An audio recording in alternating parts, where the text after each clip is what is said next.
بەڵێ بینەرانی عزیز سلااوتان لەبێ من یادگار فایەقمەم شەو بە شێوەیەکی ڕاستەوخۆ لە شاری سلێمانی و میوانەکەشم لە شاری هەولێرەوە لەگەڵتانە بین بۆ باسی ڕۆژ.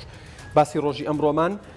کە کۆتایی هەفتەیە قسەکردنە لەسەر کۆمەڵێک تەوەر کە بە درێژایی هەفتە بووە بە باس و خواسی بڵین نێو هاوڵاتیانی هەرێمی کوردستان و پارتە سیاسەکان و حکوومەت و تەنانەت بە نسبەت عێراقیشەوە. میوانی ئەم شەوم کاک ئازاد جوندیانی شرۆڤەکاری سیاسی و سیاستوانە مەبەستمە لەگەڵ جەنابیان لەسەر کۆمەڵێک تەوەر قسە بکەین. بە کورتی و کوردی مەبەستمە لەسەر پەیوەندی هەولێر و بەغدا قسە بکەین. دۆخی نێوخۆی هەرێمی کوردستان، پەیوەندی پارتە سیاسەکان بەیەکەوە، پەیوەندی پارتە سیاسەکان و حکوومەتی هەرێمی کوردستان چی بکرێت لە ئێستادا بۆ ڕێخستنەوەی نێوماڵی کوردی ئەگەر نێوماڵی کوردی ڕێک بێت و پەرتەوازە نەبێت چ کاریگەریەک و ڕۆڵێکی ئەبێ لە سەر ڕەوانەوەی مەترسیەکانی سەر هەرێمی کوردستان، چکەوتری هەرێمی کوردستان بە کۆمەڵێک مەترسی ئێجگار زۆر ینی زیاتر لە ڕابردوو چواردەور دراوە ئەمانە چۆن تێپەڕێنین و مەبەستیش مەقسە لەسەرەوە بکەین. هەندێک جار گوێمان لێ بێ باس لەواکرێکە هەوڵ بدرێت یاخود حکوومەتی عێراقی داواکە کە ئەنجامی ڕێفراندۆم بە تەواوەتی هەڵبۆشێنرێتەوە. مەبەستمە ڕای جەنابیان لەسەرم پرسە بزانم و هەروەها مەبەستیشمە بزانم گۆڕانکاریەکانی ناوچەکە ئەوەتانێ ئەوترێت دیسانەوە ناوچەکە ئەکوڵێت بە تایبەت وردە وردە داعش بە تەواوەتی تقریبا لە 5% خاکی عێراق و سووریا ماوەتەوە. پوتن و ترامپ جارێکی تر لە ڤێتنام یەکتر ئەبیننەوە. بۆ نمونە سەرۆکی فەڕەنسا پەیوەندیەکە بە سەرۆکی حکوومەتی هەرێمی کوردستانەوە پاڵپشتی خۆی پیشانەدا بۆی لە چوارچێوەی دەستورە کێشەکان چارەسەر بکرێت ئەوترێت دیسانەوە کورد جارێکی تراتۆتەوە بەر باس و خواست. کاک ئازاد جوندیانی شرۆڤەکاری سیاسی و سیاستوان سوپاس بۆم دەرفەتە. ئەمەوە بەو پرسیارە دەست پێ بکەم لە ئێستادا ڕێکخستنەوەی نێوماڵی کوردی بۆ تێپەڕاندنی قەیرانەکان و مامەڵەکردن لەگەڵ مەترسیەکانی دەرەوە چەند گرنگە؟ بەڕاستیدا سەبارەت جارێ ئێوارەتان باش سەبارەت بە گرنگی یەخستنەوە و ڕێکخستنەوەی ناوماڵی کورد ئەمە ئامانجێکە هیچ کەسێک ناتوانێت نکوڵی لێ بکەوە ئەبێ هەموو لایەک هەوڵی واقعیانە و ڕاست بدا بۆ جێبەجێکردنی ئەو ئامانجە کە لەم قۆناغەدا زۆر گرنگە. بەڵام چۆن نەکرێت بێگومان بەداخەوە لەسەر ئەمەشیاندا دابەشبوونێک لە کوردستاندا هاتۆتە ئاراوە کە ئەو دابەشبوونە بە بۆچوونی من وەختی نییە و ئەبوایە هەموو لەسەر ئەجەندایەکی هاوبەش ڕێک بکەون و بتوانن جارێکی کە ئەمە لە ڕابردووشدا ئەومان بینیوە کە بۆ نمونە لە دوای کارەساتی هەڵەبجا بینیمان کە کورد سەرڕای پەرتەوازەیی سەرڕای شەڕی ناوخۆش جارێکی کە یەکیان گرتووە لە چوارچێوەی بەرەی کوردستانیدا و توانیان کە بەرەی کوردستانی بکەن ئەو چوارچێوەیە کە بێکەوە کۆبنەوە و ڕوبەڕووی ئەو دۆخەنا لەبارە بنەوە کە ئەو کاتە هاتە پێشەوە. ئێستاش بەڕێی من بە بۆچوونی من پێویستە ئەم هەنگاوە هەڵێنرێ و کار بکرێ بۆ ئەو بابەتە. دیارە لێرە و لەوێ لە بەتابەتی حزبە سیاسیەکان ئەگەر مەسەلە جەماهیری کوردستانە جەماوەری کوردستان هەمووی لەگەڵ یەک ڕێزیە ئەوەی لە حزبی ئەلفە لە حزبی باە ئەوەی ناحزبیە ئەوەی وەزعی گوزەرانی خراپە ئەوەی وەزعی گوزەرانی نۆرماڵە یان وەزعی گوزەرانی باشە ئەوەی دەوڵەمەندە ئەوەی هەژارە هەر هەمووی داخوازی ئەوە ئەکاکە یەک بگرنەوە. ئەوەی کێشە بۆ ئەو مەسەلەیە دروستەکە بۆ یەک ریزی و یەکخستنەوەی ماڵی کورد بەڕاستی توانم بڵێم حزبە سیاسیەکان و ئەجێندای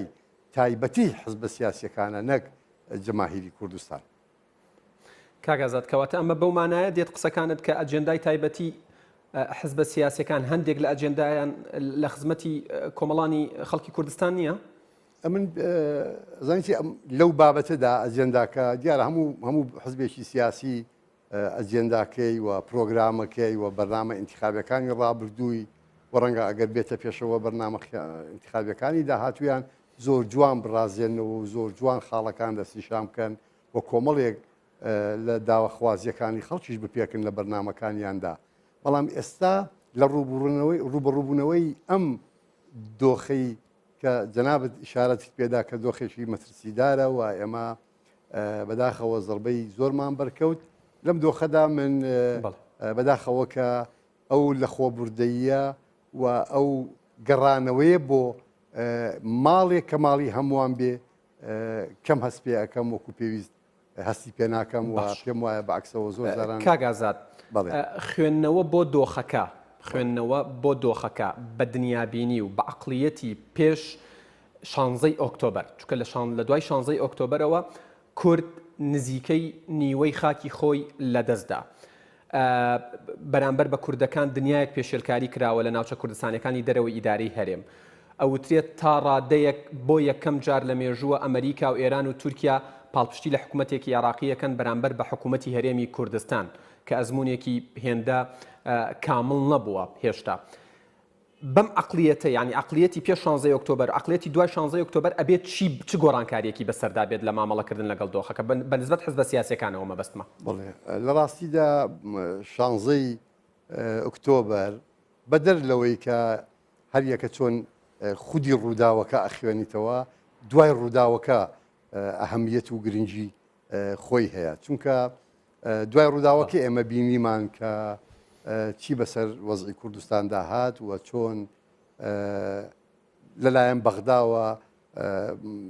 دەستوری عێراق بە تەواوەتی پێشێت کرا چونکە هەموو ئەو شتانەی کە عەبادی کردی بریتی بوو لە پێشێلکردنی دەستور و بۆیە بەپێی هەر منطقە یاساییەکە المەبنی عەلە الباطلی باطل هەموو ئەو شتانەی ئەو کردوویەتی باتیلە بۆیە ئەبوایە کورد لەسەر ئەو مەسەلەیە تەوازەی نێوماڵی کوردە وای کردووە بۆ عەبادی بچێتە سەر بەڵێ ببوورە پەرتەوازەی نێوماڵی کوردە وای کردووە ئەم پێشێلکاریانەی عەبادی بچێتە سەر بۆی ئەمە خاڵێکە لە خاڵەکانی بەڵام خاڵی تریش ئەوەیە کە بەداخەوە کۆمەلگای نێودەوڵەتی هاوپەیمانەکانمان بە تایبەتی ئەمریکا ینی با بڵێم لەسەروی هەمویانەوە ئەمریکا لەو هاوپەیمانانەی کە هەمان بوون جارێکی کە ئەمەیان دەستخەرۆ کردەوە جارێکی کە بینیمان کە لەبەر ئەجەندای تایبەتی خۆیان دیارە کەس ناتوانین گلەی لۆ بکە ئەمریکاش بەرژەوەندی خۆی هەیە بەڵام لانی کەمە بووە ئەمریکا بیر لۆ بکاتەوە هاوپەیمانێکی کووردە ئەویش بەرژەوەندی خۆی هەیە و ئەکید بەرژەوەندی ئەمە هەوڵمانداوە بەرژەوەندی ئێمە لەگەڵ ئەمریکا و لەگە بەرژەوەندی ڕۆژاوا کۆک بێت بۆ ئەوەی ئەو پەیوەندیە بەردەوام بێنێتەوە بەداخەوە من وایە بینم کە ئەمریکا پاشەکشەی کرد لەو زاماتانی کە دەبواە هەیبێ بڵێ خاڵەکەی تریش ئەوەیە کە ئەو نەبوونی یەکڕیزیە ئێمەی وەکو پاروێکی ئاسانتر بۆ خستنە بەردەستی عەبادی و حەشدی شەعبی و لایەنەکانی تری ئیقلیمیش کە ئەیانەویست وەزعێکی ئاوا لە کوردستان دروستکەن ئێمە وەکو پاروێک ئاوا مهینکراین ئەگەر هەمومان پێکەوە بووینایە ئەگەر یەکڕێز بووینایە بە ئەکیدی ئەو یەکڕێزیە وایە کرد کە عەبادی و غەیری عەبادیش سەد حساب بکا پێش ئەوەی ئەو ئیجراعەتانە دەستوریانە بکا کە لەگەڵ ئێمە کردی باشە کاگازات لە کوردەواریە ئەوترێت زەرەر لە نیوەش بگەڕێتەوە هەر قازانجە لە ئێستادا لە دوای ئەوەی کورد هەندێک گورزی بەرکەوت لە دوای 16 ئۆکتۆبەرەوە حکوومەتی ئەمریکا لە ڕێگەی وەزارەتی دەرەوە جارێکی تراتۆتەوە سەرخە دەڵێ پاڵپشتی لە حکوومەتی هەرێمی کوردستانەکەین و داواکەین کە کێشەکان لە نێوان بەغدا و هەولێر لە ڕێگەی دەستور لەژێر چەتری دەستور چارەسەر بکرێت مەبەستم من ئەوە بڵێم لە ئێستادا ئەرکی حکوومەتی هەرێمی کوردستان چییە کە مەلەفی ئاشکردنەوە و یەکخستنەوە و یەکخستنی گوتاری کوردی پێس پێدراوە لە ئێستادا ئەبێت چی بکەن بڵێ لە ڕاستیدا پێشەوەی وەڵامە بدەمەوە ئەبێ ئەوە بڵێم کە ئەمریکا دووشتی زۆر دش بەیەکەوە کۆ ئەکاتەوە ئێمە هەرێمێکی بەهێزمان ئەوێ لە عێراقێکی بەهێز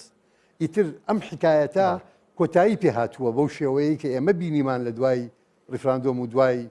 16 ئۆکتۆبەر لە ڕاستیدا ئەم حکایەتە کۆتایی پێ هاتووە کە یان ئەبێ بەغدا بەهێزبیان دەبێ ئێمە بەهێز بین لە چاوی لە دیدی ئەمریکاوە ئێمە ئەبێ لایەنە بەهێزەکە بین بۆیە ئەمە قسەیەکە بۆ دڵخۆشکردن بۆ دڵخۆشکردنی ئێمە بۆی بڵێن ئەوە نییە هاوپەیمانە گەورەکەمان بە جۆرێکی کە تەماشا ئەکاوەها قسەی وا ئەکاتەوە لەنا کامە مقەویماتی بەهێزبوونەوەی هەرێم ئەمریکا بۆ ئێمەی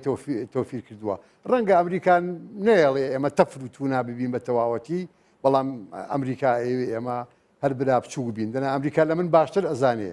UN لە من باشتر ئەزانێ کە ئەوەی عەبادی ئەیکا بەتاڵە حتا ئاخر بڕیاری محکەمەی دەستوری کە دوێنێ پێرێ دەرچوو باس لەوە ئەکاڵێ بە پێی مادەی نازانم چەند ناکرێت هیچ پێکاتەیەکی عێراق زیاب بێتەوە چونکە حجەکە ئەوەیە چونکە خاڵی وانە هاتووە نوتقی وانە هاتووە دەقی وانە هاتووە بڵێ بۆی هێزیا بێتەوە بەڵام محکەمەی دەسووری جوابی ئەومان نادەتەوە ئەدی نوتقی ئەوە هاتووە بڵێ نابێت زیابێتەوە پێچەوانەکەی هاتووە ئەمەش نەهاتووە لەبەرەوە ئەمە بەڕاستی ئێستا بە کوردی و کرمانجی عەبادی و ئەوانەی لە ئیقلیم و لە دنیاش پشتیوانی لێ ئەەکەن خۆیان بەم سەرکەوتوو ئەزانن پێیان وایە کە کورد زۆر مەجبورە لەبەر بەتایبەتی لەبەر وەزعی ئابووری و وەزعی ئەمنی کورد ناچارە کە بە هەموو شتێکی ئەوان بڵێ ئەشهەدو بیللا من نازانم کورد هەمووی ئەڵێ ئەشهەدو بیللایان نە من نمونەیەکی بچووک دێنمەوە ئەو هێزانەی ئێستا لە کەرکووکن بە ئۆکەی ئەمریکا بە بێدەنگبوونی ئەمریکا بە گلۆپی سەوزی یان بە فسکەیەکی ئەمریکاوە هاتوونەتە ئەوێ نە پێشمەرگە لە ناو کەرکووکە و نە هیچ تەحەڕوکێکی عەسکەری هەیە هەر ئەم شەو لە شۆریزە لە هەمەرێکی حەشدی شەعبی دراوە و نازانم نەتائیج و هینەکانی چی بۆ چی نەبووە ئەمە معنای وایە کاکە کورد ئەمەی قبوڵ نییە کورد ئێستا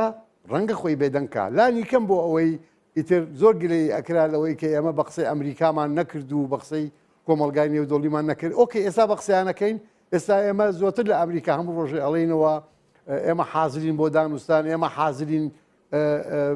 فلان شت تەنازل بکەین سازش لە فلان شت بکەین بۆ ئەوەی ئەمریکا ڕازی بێت و بۆ ئەوەی بەغدا ڕازی بێت لە کاتێکدا بەغدا هەر ڕازی نابێت و غرورێکی کوشندە بەغدای گرتووە بەڵێ لە جێگەیەک باس لەوە کردبوو کە ئەبێ ئێمە وا بکەین فشارێکی وا دروست بکەین کە ئەم غرورەی عەبادی گرتووە بیشکێنین مەبەستمە بزانم چۆن ئەم غرورەت تێک ئەشکێنرێت پێش هەموو شتێک بەوەی ئێمە خۆمان ببینەوە ساحێبی ئیرادەیەکی بەهێز کە ئێمە بووینە ساحێب بووینەوە ساحێبی ئیرادەی بەهێز ڕەنگە جاری وا هەیە وڵاتێک تووشی دۆخێکی ئاوا ئەبێ لە جوغرافیایەکی بەرتەسکتر لەوەی کە خۆی چاوەڕوانی ئەکایان کە ئەبێ وابێ ئەمێنێتەوە بەڵام ئیرادەی ناشێ ئیرادەی بەهێز ئەمێنێتەوە ئەو ئیرادەیە واکە کە دواتر بەرامبەرەکە غرورەکەی بشێ ڕەنگە بۆ ئازاد ئیرادەی بەهێز لەکوێ بێت لە کاتێکدا پارتە سیاسیەکانی کوردستان هەریەک لە ئاوازێکە خوێنن من ئەمەوێت تا ئێستا دیاری نەکراوە بڕیاری ئەوەیان نەداوە کە حکوومەتی هەرێمی کوردستان نوێنەرایەتی هەموو کوردستان بکات لە مامەڵەکردن و گفتوگۆ لەگەڵ بەغدا بەڵێ چۆن ئیرادە ئەمێنێت من ئەمەوێت لێرە دوو شت لێک جیا بکەمەوە حزب سیاسیەکان و حکوومەتی هەرێم چۆن بیرەکاتەوە چۆن ئیدارەی ئەم سیراعەدا ئەمە ئارەزوی خۆیەتی ئەمە ئەبێت لەوە بگەین کە لەم قۆناخەدا کۆمەڵێک ڕێو شوێن هەیە حکوومەتی هەرێم ناچارە بێ یان هەندێک لە حزب سیاسیەکان ناچارە بن بیکەن و بیڵێن بەڵام بەڕاستی من تەرکیزم لەسەر جەماهیری خۆمانە ئەمە نمونەی شۆریزەم ئەم شەوی شۆریزەم بۆیە باس کرد کە بڵێم ئیتر ئەبێ ئەمە ئیش لەسەر جەماوەر بکەین جەماوەر ئیرادە دروستکاتەوە خۆ هیچ کەسێک حرەکەی نەکردو بۆ ئەوەی لە کەرکووکدا یەک تۆز ئاڵۆزیش دروست بێ بەڵام ئیتر جەماهیر خۆی دێت مبادراتەکە و ئێمە ئەبێت تەرکیزمان لەسەر جەماهیر بێ جەماهیر ببێتەوە ساحێبی ئیرادەی خۆی باشە جەماهیر زۆربیان قسە ئەکەن گریان لە حزبەکان هەیە ئیتر کەواتە جەماهیر لە دروستکردنی ئیرادەی خۆی بۆ چاوەڕێ حزبەکانەکە جەماوەر لە حزب ڕازی نییە ئێستا ئەی بۆ چاوەڕێیەکە جەماوەر بۆ خۆی ئەو ئیرادەیە کەم پێم وایە تەوان جەماوەر ئیرادەیە ئەگرێتەوە ئەو ئیرادەیە ئەداتەوە بە ئەو حزبانش کە ئیرادیان نەماوە بەڕاستی من یعنی هەندێک هەندێشتی سەیرم گوێ لێ بێ بۆ نمونە من گوێم لە سیاسیەک بوو کە زۆر ڕێزیشم بۆ هەیە ئەمڕۆ بوویان دوێنێ قسەیە کرد ئەیگو ئەمە ڕێک وەکو 75 بەڕاستی ئەمە کوردبینیەکی بێمانایە ئەمە بۆ مەنایە کە ئەخوەرە لە ینی 75 و ئێستا تەنیا ئەوەیان یەکە کە هەردووچیان تاریخن ئەو تاریخێکی هەیە ڕقەمێکە ئەوش ڕقەمی ساڵێکی ئەوش ڕقەمی ساڵێک و ڕۆژێکی هەیە دەنا لە زۆر شتەوە لە یەک جیاوازن من ئەمە ڕەنگە مەقسوود بێت زاری وا قسەی وا بکرێ بۆ ئەوەی ئەجەندایەکی حزبی تێپەڕێنرێ لە پەنا ئەمەدا بەڵێ کاگازات مەبەستمە جەنابتان وەکو سیاسیەکی ئەزمۆندار وەکو سیاسەیەکی مخەزرم ینی زۆر مەبەستمە پەیامی تۆ بزانم بۆ بە دیاریکراوی بۆ یەکێتی و بۆ گۆڕان چونکە ینی بەشێک لەوانەی کە لە ئێستادا سەرکردایەتی یەکێتی و سەرکردایەتی گۆڕانەکەن هاوخەباتی جەنابتان بوون و پەیامیشت بۆ پارتی یعنی ئەم سێ حزبە ئەتوانن چۆن بێگومان لەگەڵ پارتە سیاسەکانی دیکەش چۆن ئەم قۆناغە تێپەڕێنن بە یەک ریزی بەوەی کە جارێ پێش هەموو شتێک هەمویان بە یەکەوە کۆبنەوە بۆ ئەوەی پێناسەیەکی ئەم قۆناغە بکەن. ئێستا هەر یەکە لای خۆیەوە پێناسەیەکەکە هەر یەکەوە لای خۆی یەکێک تۆمەتبارەکە کە ئەمە گوناحی حزبی ئەلف بوو، گوناحی ڕابەری با بوو، گوناحی سیاسەتی فلانی بوو. جارێ ئەبێ لەسەر ئەوە ڕێکەوە بێن دابنیشن کە بە یەکەوە قسە بکەن پێناسەیەکی ئەوەی ڕوویدا بکەن و پێناسەیەکازات بمبوونە قسەکانت پێ بڕم بەڵام 25 ڕۆژ بەسەر 16 ئۆکتۆبەر تێپەڕیوە هێشتا پارتە سیاسیەکان نەگەشتونەتەوە قەنەعەتی پێکەوە دابنیشن یعنی ئەمە خەبەری نەکردوونەتەوە تا ئێستا. بڵێ نا خەبەری کردوونەتەوە ئەمە واناکە قۆناغی داهات و مەترسیدارتر بێت. قوربان خەبەری کردوونەتەوە بەڵێ مەترسیدارتر بێ خەبەریشی کردوونەتەوە بەڵام بەداخەوە تۆ بڵێ وازیان لە ئەجەندای حزبایەتی خۆیان نێناوە ئەجەندای حزبی یان هەندێک جاران شخصی خۆیان نێناوە. بەداخەوە من ناچارمەوە بڵم لەو سەر ڕۆژانەی ڕاوە لە دوای ئەوە دەست بەجێ ئێمە بینیمان بەیانی تایبەت و بەیانی هاوبەشی چەند حزبێکی ئۆپۆزیسیۆن و چەند ینی چەند کتلەیەکی ئۆپۆزیسیۆن دەرچوون بە یەکەوە کە باسی حکوومەتی ڕزگاری نیشتیمانی لە کاتێکدا هەر خودی دەرچوونی بەیانێکی مشتەرەک لە مابینی دوو یان سێ حزب یان سێ گروپی سیاسی یان سێ تەوەجوهی سیاسی بەو معنایە تۆ ناتەوێت هەمووی کۆکەیتەوە تۆ ئەتەوێ ماڵێک بۆ خۆت دروستکەی و خەڵکی کە بخەیتەوە دەرەوەی ئەو ماڵە. حکوومەتی ڕزگاری نیشتیمانی ئێمە ڕزگارەکات کاگازات؟ ئەزانی چێ من حکوومەتێکی هاوبەش حکوومەتێک کە هەمووی بەیەکەوە بێ و هەمووی بەیەکەوە بیر بکاتەوە و هەمووی بەیەکەوە هەڵوێست وەربگرێ بەڵێ ئەتوانێ زۆر شت بگۆڕێ. من نازانم ئەم حکوومەتە لەسەر ئەرزی واقع بوونی هەیە کاگازات تەنها بزوتنەوەی گۆڕانە کە بڵێن بە شێوەیەک لە شێوەکان لە حکوومەت خۆی دوورخستوتەوە و سەرۆکی حکوومەت کاک نێچیروان بارزانی بە فەرمی دووبارە داوای لێکردنەوە کە وەزیرەکانیان بگەڕێنەوە ناو حکوومەت. ئایا تۆ لەگەڵ ئەوەی کە بەم پێکاتەی ئێستای حکوومەتەوە کێشەکان چارەسەر بکەن و دواتر مامەڵە لەگەڵ عێراقیش بکەن؟ ئەزانی چی ئەگەر هەمووی بەیەکەوە بچێتەوە لە حکوومەت بەیەکەوە بن ئەتوانن دانیشین بیر بکەنەوە لەوەی کە چۆن حکوومەت تەرمی بکەن تعمیری بکەنەوە کە بتوانێت ئەم ئەرکەی ئێستا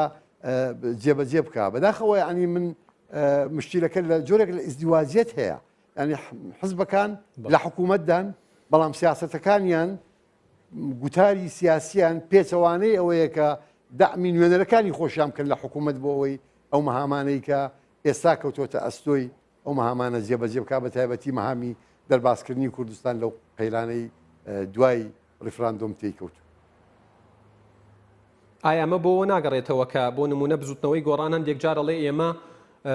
خەڵکو و حکوومەتمان بەم دۆخە نەگەیاندووە بۆیە بەشداریش نابین لە ئەنقاسکردنەوەی ئەمە تێگەشتن و دنیابینیەکی گونجا و دروستە بۆ ئێستا؟ چ من نامەوێت تعلیق لەسەر گۆڕام دەم بەتەنیا چکو هەر گۆڕانیە بەتەنیاوە ئەڵێ برا زۆر لایەنی تروا ئەڵێن زۆر حزبی تروا ئەڵێن زۆر کتلی تروا ئەڵێن زۆر کاراکتەری سیاسی تر هەمان ئەو قسانە ئەکاتەوە. بەڵام من یەکشت بەوان ئەڵێم ئێمە هەمومان لە ناو کەشتەکەی نوحین ئەوەی پێی وایە ئەگەر خەڵکی دیکە خنچێ لە قەڵەببوونەوەی پاپۆڕەکەدا ئەو ناخنچێ ئەمە خەیاڵ پڵاوە کە بخنچێن هەمومان بەیەکەوە ئەخنچین کە فەشەل بێنین هەمووان بەیەکەوە فەشەل دێنین. ڕەنگە تاریخ تەزیل بکە لە مێژوودا بنووسرێکە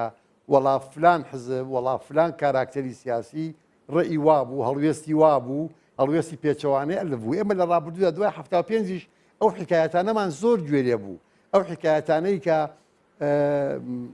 مەسئولیەتەکە بخێنە سەرشانی ئەویتر و سەرشانی یەکتر من بۆ ئەو بۆ ئەمیتر بەڵام بە نەتیجە بینیمان کە ئەو خستە سەرشانی مەسئولیات بۆ ئەو جارێکیکە دادی نەداین جارێککە ناچار بووینەوە لە قۆناغی دواتردا پێش ڕاپەڕین وەکو باسم کرد لە بەرەی کوردستانی لە سەردەمی ڕاپەڕین و دواتریشدا لە هەڵبژاردننی یەکەمی کوردستاندا و پێکەنانی حکوومەتی هاوبەشووەوە جارێککە پێکەوە بووینەوە شەڕی ناخۆش دوو جارێککاری پێکەوە بووینەوە. لەبەرەوە لە ڕاستیدا ئەبێ بە تایبەتی ئەو حزب و کیانات و کاراکتەرە سیاسیانەی لە کوردستاندا ئیشەکەن ئیتر ئەگەر دوێنێ و پێرێش هەندێک استثماری حزبی استثماری جهوی خۆیانیان کردووە لەسەر ئەو مەسلەیە کە ئەمە لەبەر ڕفراندۆمەکە مطلقاً ئەمەوان نییە ڕەنگە ڕفراندۆم تەسیرێکی هەبووە بەڵام استراتیجی بەغدا خۆی لە ئەسڵ ئەمە بووە. بەڵێ باشە کاگازات پێشتر ڕاتان گەیاندە بوو کە قسەکەم تەواو نەکرد من ئەڵێم ئەوانە بە یعنی مراجعەی خیتابی خۆیان بکەنەوە ئەو خیتابە خیتابێکە خیتابی کۆکردنەوە و یەک ڕیزکردنی کورد نییە ئەگەر هەندێکیان لێم قبول بکەن ئەمە تەسیسە بۆ خیتابێکی عێراقیانە تەسیس نییە بۆ خیتابێکی و گوتارێکی کوردیانە. باشە لەبەرەوەی من تقریبا سێ خولەکم ماوە چەند پرسیارێکم ماوە ئەگەر جەنابیشتان بە سوپاسەوە بە کورتی و پوختی وەڵام بنەوە سوپاس دەکەم. پێشتر وتبووتان کە پەرلەمان خۆی بەشێکە لە قەیران ئەم پەرلەمانی ئێستا ئەتوانێت بەشێک بێ لە چارەسەرکردنی کێشەکان؟ وەڵا ئەگەر حزبەکان بەشێک بن پەرلەمانیش ئەبێتە بەشێک لە چارەسەر دەنا من بەڵێ من ئەوە ڕئیم بووە و ئێستاش ئەگەر وەکو جاران حکایەت و داستانەکانی پەرلەمان وەکوی پێ 6 ساڵی ڕابردوو بێ بەڵێ دیسان پەرلەمان ئەبێتەوە بەشێک لە قەیران نابێتەوە بەشێک لە حەل و من هیوادارم کە ئەو بۆچوونەی من پێچەوانە هەڵبگەڕێتەوە با بۆچوونی من ڕازدە نەچێ بەڵام پەرلەمان بێتە بەشێک لە حەل. باشە کاگازات تۆزێک لە بچینە دەرەوەی کوردستان باس لەوە ئەکرێت تۆ ئاماژەت بەوەدا کە ئێمە نێوماڵی کوردی پێویستە ڕێکی بخەینەوە پارتە سیاسەکان پێویستە واز لە ئەجێندای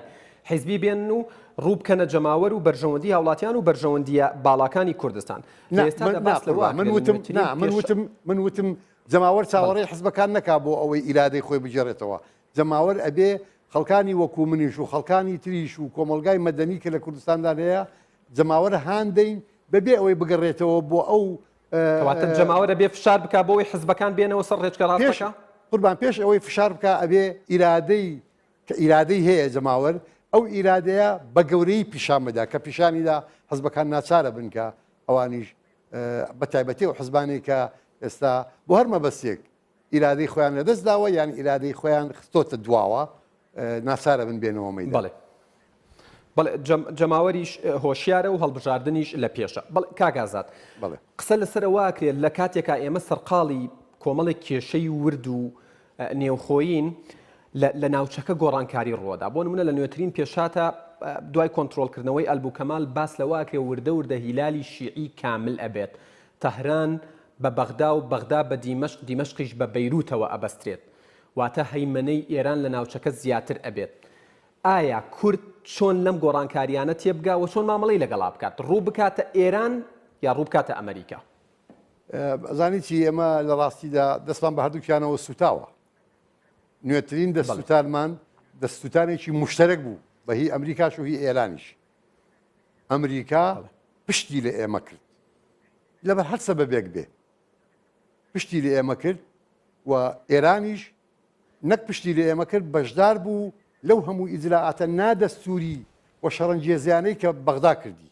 لەبەرەوەی ئێستا دەستمان بە هەردووکیەوە سوتاوە. من پێم وایە قورسە ئێستا من بڵێم چی یعنی یا من ڕێگەیە دیارکەم بڵێم ئەبێ وا بکەین بەڵام کە ڕوودانی پرسیارەکەمەوە کاگازات بەڵێ ئەگەر ئەفمکەی پرسیارەکەم داڕێژمەوە بڵێ هەڵبژاردننی عێراق لە مانگی لە ئایاری داهاتوو ئەکرێت کورد پێویستە بۆ ئەو هەڵبژاردننی 2010 عێراق لەگەڵ ئەمریکا و عەبادی بێت یان لەگەڵ ئێران و مالیکی؟ واللهی من مالیکی نازانم یعنی ئێرانە مەوزوعەکە مالیکی نییە لە حەقەتدا و من پێم وایە ئێران پاڵپشتی مالیکی ئەکات. بەڵێ ئەزانم بەڵام ئێرانە بنەتیجە ئێرانە یعنی عەبادی بەڕاستی ئەمریکاویستی عەبادی بکە بە بەتەڵ بۆ ئەوەی لە انتخاباتی ئایاری داهاتووی عێراق دەربچێت بەڵام لە ڕاستیدا مە لە بیرمان نەچێ هێشتا سونە نەکەوتوتە قسە نەکەوتۆتەوە کردار دوێنێ و پێرێ و سامان و زیێفی وەکو یەکێک لە ڕابەرەکانی چکە بەڕاستی سونە نەمەشروعی هەیە تا ئێستا نەمەرجعیت بەداخەوە ئەمەی نوقسانە بەڵام دوێنێ و پێرێ لە ئەمریکا بوو داوای چەکی لە ئەمریکا کردووە بۆ ئەوەی بتوانێت خۆیان پارێزێ و لەو مەعمەعانەی کە لە عێراقدا هەیە پارێزراو بن بۆیە من وایە بینم کە یعنی ئەوە ئیرادەی ئێمە نییە نە ئێمە ئەتوانین بە ئەمریکا بڵێن شەڕ لەگەڵ ئێران بکە و نێمە ئەتوانین بە ئێران بڵێن زەحمەت نەبی بۆ ئەوەی شەڕ تووشی ئەم مەنتیقەیە نەبێ لە لوبنان و یەمەن و لە عێراق و لە سووریا بکشێرەوە ئێمە ناتوانین هیچ دەورێکی تەسیرێکی ئەو تۆمان هەبێ نەک ئێستا ئەگەر وەکو خۆشمان باینە ڕنگ بوو بباین بە یەکێک لە فاعیلەکانی عملیەکە ئەگەر بە هەر لایەکدا بواە بەڵام هەر نەوانەتوانی ئەمە فەرزکەین بەسەر ئێرەدا بۆیە من پێم وایە پێویستیمان بە چاوەڕێکردن هەیە پێویستیمان بەوە هەیە تەڕەویست بکەین بەڵام ئەو تەڕەویستەش وا نەبێت کە دوجاری ئەمە حتا ئاخیرەکەی هەتا ئەگەینە سەر تەڵەکە پاسیف بین ئەبێ حسابی ئەو بکەین کە لەحزەیەکی دێتە پێشەوە ساتی لە پێشەوە کە ئەبێ خواحافیزی لە پاسیف بوون بکەین و کارێک بکەین. بەڵێ کاک ئازاد جوندیانی شرۆڤەکاری سیاسی و سیاسەتوان زۆر سوپاس بۆ شرۆڤەکانت سوپاس بۆ ئەو کاتی بە ئێمە و بەبینەران بەخشی. زۆر سوپاس. بەڵێ بینەرانی ئەزیز باسی ڕۆژ کۆتایی هات تا لە سەرەتای هەفتەی داهاتوو ئەتان بینمەوە ئێوە کوردستان لە ئەمانەتی خواتان بکەن.